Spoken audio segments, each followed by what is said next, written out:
Boom. All right.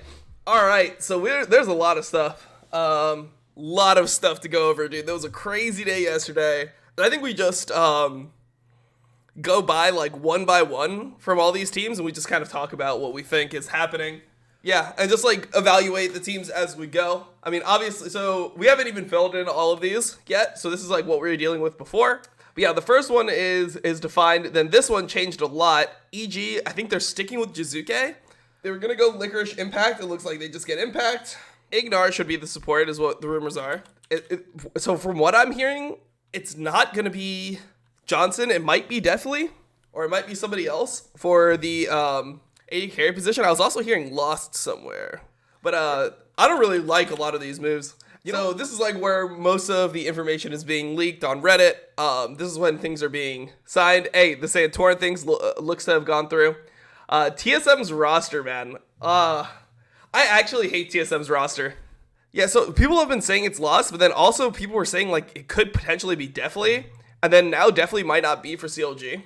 It's lost confirmed. What I heard is that they are gonna have Lost and Deathly, and then have them compete for the starting spot. But I think Lost is just better, especially now that he doesn't have an import slot. So Niski ended up going to Fnatic, and EG is now looking for a mid laner. Right now, they just have Jizuke, right? There wasn't anyone else announced. I don't know how I feel about this roster. This looks like a 5th place roster to me. Maybe it's a 4th place roster. Honestly, this EG roster could actually outperform this TSM roster. So Deathly is, yeah, I mean, so like Fly is supposed to have Deathly too. So the Fly team was going to be Licorice. Wait, who was it? It was Deathly. Wait, no. Yeah, Palafox and Diamond, right? This is supposed to be the team, something like that. And then their jungler is supposed to be Jose Diota, right? So this is supposed to be the FlyQuest roster. Honestly, not a bad roster. Dude, I'll take this roster over that rumored CLG roster. So CLG roster, this is now supposed to be Wild Turtle, which is weird because everyone heard the same report I did that Deathly was going to CLG, and then last minute now he's going to FlyQuest. This roster looks like shit to me, the CLG roster. Holy fuck. Like, I don't know how to compare these teams. Let's start at the top. C9's roster, I think that this roster is probably going to be second best team in the league. I think TL is going to just synergize right off the bat. Also, when you look at these players, like all these players are more stable individually, where when you look at Cloud9, there's many more question marks. Like Perks just coming back to mid lane, how he's going to function with the jungler. Like, is there going to be a slow start here? Not really sure. I think that Fudge is definitely somebody, if you just evaluate top lane skill, you watch LEC, you watched Academy, you compare Fudge directly to Alfari. I think Alfari is just a more complete, better top laner. I think Alfari is like super good in the prime of his career. He deserves to start winning some championships, and I think that this is where he's going to start winning his championships. Dude, the TSM stuff, oh man, this pissed me off so much. The fact that, because they had the pick of the litter, right? They could have went Impact, they could have went Licorice, and instead they decided to go Huni. Like, to me, that is just so, like, it's so just disrespectful to Broken Blade, man. Because you're actually downgrading, right? Impact would have been, like, a side grade with less upside than Broken Blade. Licorice would have been pretty much a straight side grade for Broken Blade. Maybe Broken Blade's a little bit better, but they're in the same realm. But going Huni, man, I fucking hated this shit, dude. I literally fucking hated this shit. Because I feel like players like this, they need to stop getting chances based off the merits of their career years ago. If you watched Huni only this year, right? You watched only his games from Dignitas. You watched only his games from EG once he finally got some playing time. Once he got subbed in, you watch his academy games. There's no way this guy should be upgrading teams. He should be fighting for scraps with the bottom teams based on how he played. But for some reason, he just keeps on getting a chance, which to me it just doesn't make sense. Like, sure, you were a world finalist years ago, but you've had a downward trajectory since you came back to NA, right? Since Season 7, look at Season 8, he joined Echo Fox. He had a pretty good spring. Summer, he started falling off. Then Clutch, he like fell off hard and then had a small resurgence at the end of the year. Goes to the Dignitas, complete booty. He was just booty for that whole spring split on Dignitas. Then goes to EG, peaks a little bit at the end. And then he just gets on another team, man. It's so annoying to me because Broken Blade has just been better at all points. And the thing that pisses me off so much about it is that Broken Blade has literally just been shitting on Huni since he got to NA. No way people think Angel is... Yeah, people that say Angel is worse than Sword are literally fucking delusional. Like, just watch next year. Sword Art has a lot of problems that people do not really know about that only watched Worlds and didn't watch LPL. There are a lot of issues with Sword Art's gameplay that get exposed frequently when his team isn't performing as well as they are performing. Like if the games are even, and you even saw a little bit of this in finals, he has a huge propensity to get caught. Like Sword Art is Hillsong-esque, where he'll just have games where he dies like 8-9 times for literally no reason, right? He literally just gets caught 8-9 times for no reason, just like walking around the map, warding when he's on weak side, gets picked, like, you know, walks in to jungle gang, dies. Like he's the type of player that just like, you know, uses his body as a ward for his team and gives it away far too often. So I don't necessarily think that Sword Art is gonna come and just hard smurf an NA. Like if I were to do honest predictions, I would think that Vulcan and Core JJ will both perform better than Sword Art. Because the strength of Sword Art is more just like team play and then like attitude towards the team environment. Also maybe as a leader, he could be good. But all those types of things I don't like when you're taking somebody really far out of their comfort zone into an environment that's not familiar to them. Generally speaking, we've seen these things before. And you take like leaders from other regions, you put them here, and suddenly nothing functions because they're in a completely new environment. There's a bunch of different problems that they didn't have to deal with before. Like, sure, if everyone is like a functioning human and can play their role at a super high level, then, you know, a lot of these players are good about finding the situations in game to, you know, get his team ahead. What happens when Hooney's just like running it down randomly, or like, you know, Spica has some crazy moments where he ints, or he's getting caught himself and like the team's kind of behind, and PoE might like not be playing the most useful champion early. Like how is Sword Art going to be able to help his team in those situations? It just feels like TSM's made this mistake before, you know, where they try to get the support like shot caller, team leader, whatever. Vulcan isn't better than Sword Art. Yeah, I mean, I think Vulcan is much better than Sword Art if you talk about like raw mechanics. Like I think that within the context of like when Sword Art was with Suning, like, sure, maybe you could say he's better there, but like people just have this this is what I hate about the community. People have this mentality that because Sword Art went to World Finals last year, that he is suddenly like, no one else could like come close. It's like, dude, Core JJ lost in group stage. Like Core JJ lost in group stage. And they were in the same group as Suning. If Suning went all the way there, if Suning went to the top of the world, then that means that he must be that much better than Core JJ. No, Core JJ is definitely better than Sword Art. It's not even close. But yeah, what I was going to say was Yellow Star, Mythy, these same mistakes seem like they happen with TSM. If Sword Art randomly just doesn't look like Sword Art anymore next year, hey, we're saying it here because that's kind of what I predict to happen. There's so many players that are way better than Sword Art. Like for example, yeah, Keria is much better. When you're looking at the context of LPL, Lamau is better than Sword Art the entire time. Like there was no point during any point of LPL where you could say Sword Art was a better support than Lamau. Period. Like that's just a fact. And because at Worlds, Suning performed better than JDG, suddenly people will reverse the narrative and just say that Sword Art is super good. I was really critical of Sword Art before. You know what we can do? Let's go to my notes. This is actually pretty funny. Let's go to my, Worlds video? Boom. Let's go to my criticisms of Suning coming into Worlds. This is before one game of Worlds had been played. New to the big stage, only player that has been to Worlds before on the team is Sword Art. Young players could potentially choke or throw games if games become tense. Didn't end up happening. They actually didn't, like, this was all speculation that things that could happen with new players, they actually performed really well. Excellent. Sword Art is Chinese Hillsong, where you can make a lot of plays, but can also run it down, prone to getting caught out while solo warding or just dying a bunch of times at random. This is still, like, my opinion of Sword Art. Just because I watched Worlds, and this didn't happen that much when Suning was performing really well, this is still a core factor to someone's gameplay. And what people don't care enough about is, like, how the entire season progresses compared to, like, a few games at the end. Worlds is not that many games. There are a ton of games of LPL. You get to see a lot more of, like, a player's natural tendencies when they're playing in their regular season than just at Worlds. Obviously, players that, like, peak at Worlds will probably come back and be decent within their own region, but I honestly feel like Sword Art is like, kind of on the way out. Like, he's decently old for esports standards, and just the way he plays, he's just not, like, this high mechanic, high-level support before. Chinese Hillsong is still a huge upgrade over Biofrost? Sure. I would say Sword Art is definitely an upgrade over Biofrost. That's fair. I'd also say that Huni is a downgrade over, I'd say Huni's a downgrade compared to Broken Blade. I'd say Bjergsen was better than Power of Evil last split. Yeah. I mean, I'd just say that they downgraded 2 parts of their roster and upgraded 1, and it doesn't seem to me like they're going to be much better than they were before. Fudge versus Licorice, it's close. This is close. Perks to Niski, Perks is a huge upgrade just because of what Perks does to a team. Oh, there's a Farewell Perks video. We got to watch that. Perks is a huge upgrade just because what he does to a team, man. Like, also, the fact that it's going to be Perks, Sven, and Mithy all in the same environment, like, just people that like each other so much, like, it feels like they're just going to make it work, you know?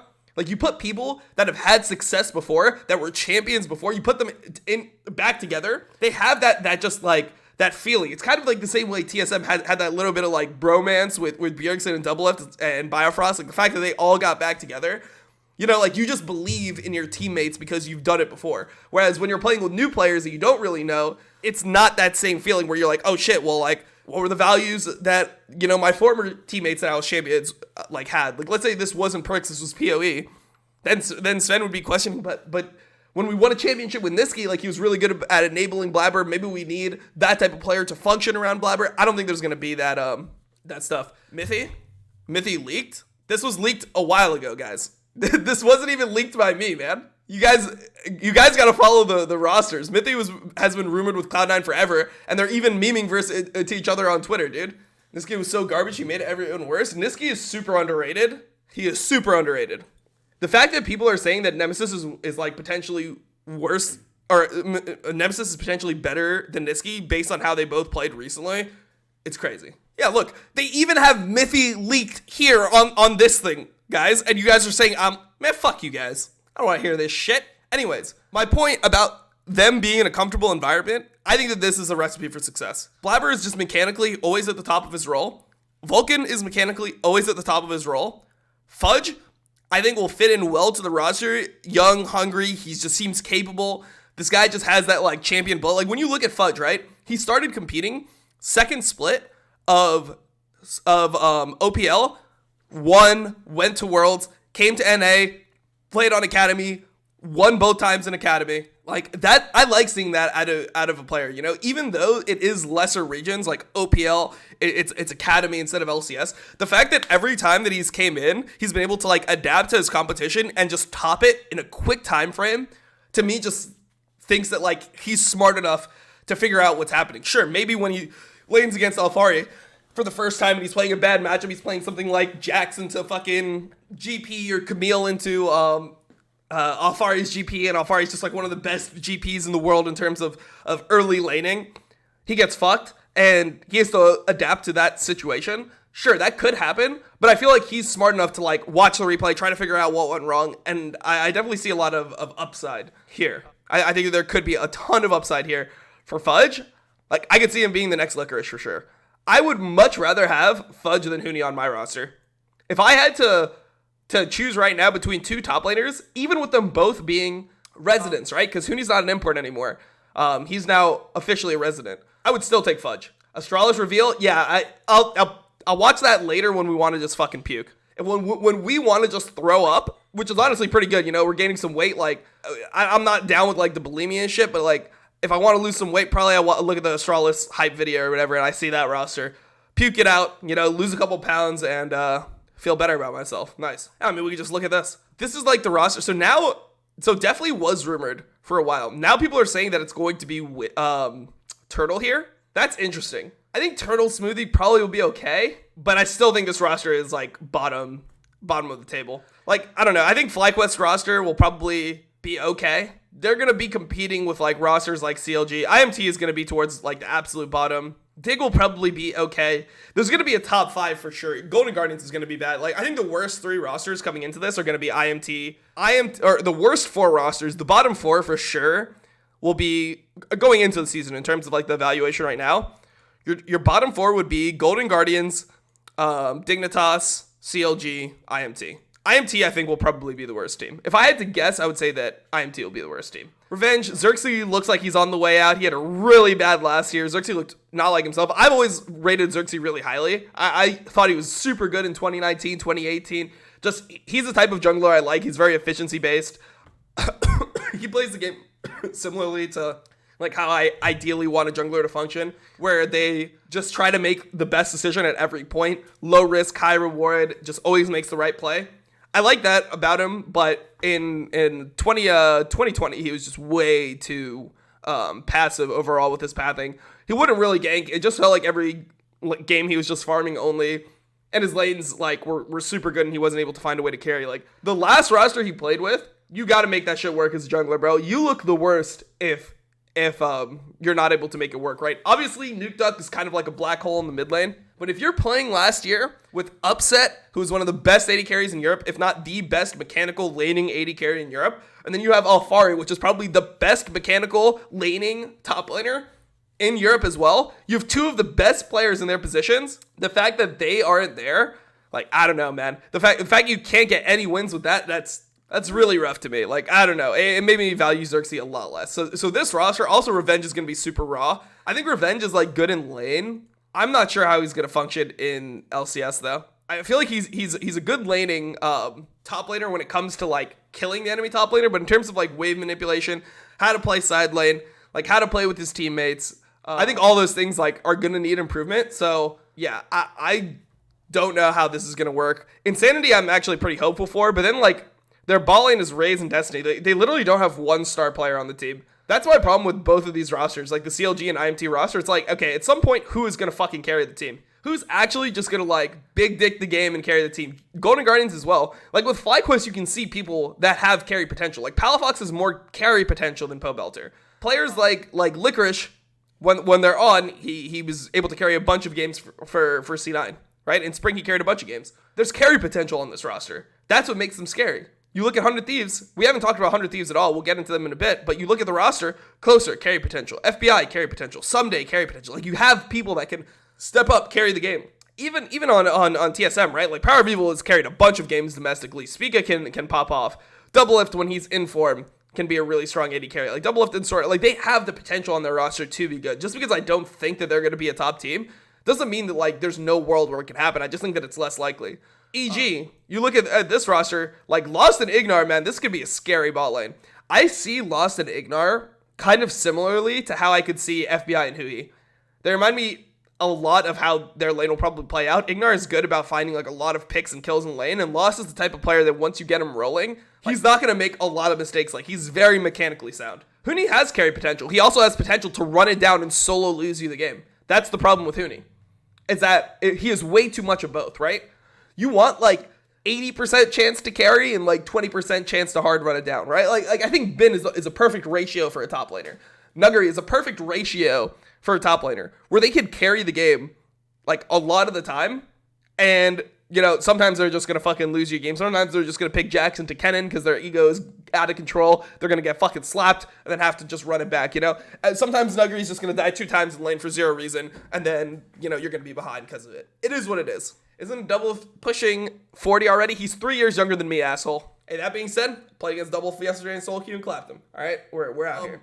I think 100 Thieves is a really interesting roster. So this is rumored to be Demonte, not Ryoma. I think the roster is actually pretty good. Someday, Closer, Demonte, FBI, Hui. I honestly think this roster looks really good on paper with how FBI and Hui were peaking towards the season. I mean, Demonte, I think, is kind of the question mark for me. He found ways to be useful. Like, that's the thing I like about Demonte, is that he's able to adapt to situations. Like, he knows that pound for pound, he's not going to be a better mid laner than a lot of, like, the top mid laners in the league. I'm never going to expect Jensen, first Demonte, to go into the same lane together and play control mages and have Demonte win out. That's just not the type of player he is.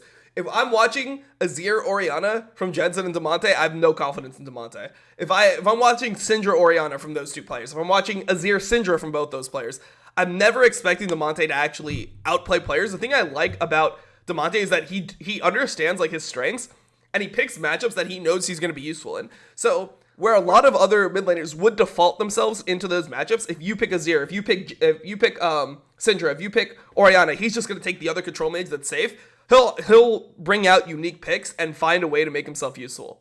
So an example of this would be when Bjergsen played against Diamante in the first series of playoffs in winter bracket, where Golden Guardians just 3-0'd them, right? And a lot of that was because they had this, TSM had this insanely high Azir priority, and when they were picking Azir, you just had Diamante picking Ziggs over and over again, and he was just able to neutralize those lanes, farm them out evenly, had some advantage in teamfights with range. He made the game hard to play for Bjergsen. Bjergsen wasn't able to carry. Like, he's good about finding a way to be useful and match players that are better than him, but there's still going to be, like, a lot of mid laners that are going to be better than him. I would say that players like Palafox have more potential to get to that, like, Jensen, Power of Evil, Perks level, which is going to be the top 3 mids. Like, I don't think there's any way that these 3 mids are not the top 3 mids in the league. Power of Evil, Perks, Jensen. Has to be, right? That has to be the best mid laners in the league. A Blaze Olive, like, I don't know how this roster is going to look. This Golden Guardians roster, this might be 10th. This might be 10th for me. I think that a Blaze Olive, when I've watched him, I think he's smart about the game, and I think he's good at what he does. I just think that he doesn't have the laning potential that I would want from a laner, from a really strong mid laner. Like, to me, he doesn't have that laning potential, where I feel like he's going to do what Diamante knows he can't do, and a Blaze Olive is just going to pick those mage matchups into the players and just get outclassed. Where does Sneaky fit into these rosters? So Sneaky is supposed to fit into this Dig roster. So Johnson was supposed to go to EG, but maybe his contract, maybe AG just wanted to go with Lost because Lost probably had way lower buyout than Johnson. So Johnson's gonna have to go somewhere else. So I've heard that it was Fly, IMT, or Dig for Johnson now. It's how things have progressed. So I would assume that if Johnson went to FlyQuest, he would end up performing better than Definitely and just get the starting spot. I mean, I think Raze is really overrated. I don't think that he's going to be good at all in LCS. I think he's going to be the worst AD carry in the league. Like, this team has no star power. I don't know. Maybe I'll slot CLG into the 8th place spot. I'll probably have Dig if they come up with a reasonable roster. If it's like Dardoch, Sneaky Afro, and then they get like decent mid laner, decent top laner, I'll probably slot them into 7th, 8th, 9th, and then 10th will be Golden Guardians. 6th for me will be FlyQuest. Put EG 5th. I'd honestly probably put this 100 Thieves roster. Like, everyone's going to put them 4th, right? That's so boring, man. Maybe I just put them 4th, 3rd, 2nd, 1st. I feel like that's what everyone probably has, though. That's such an obvious prediction. If I wanted to be really spicy, I'd put 100 Thieves 3rd, then TSM 4th. Yeah, let's just do that. 100 Thieves 3rd, TSM 4th.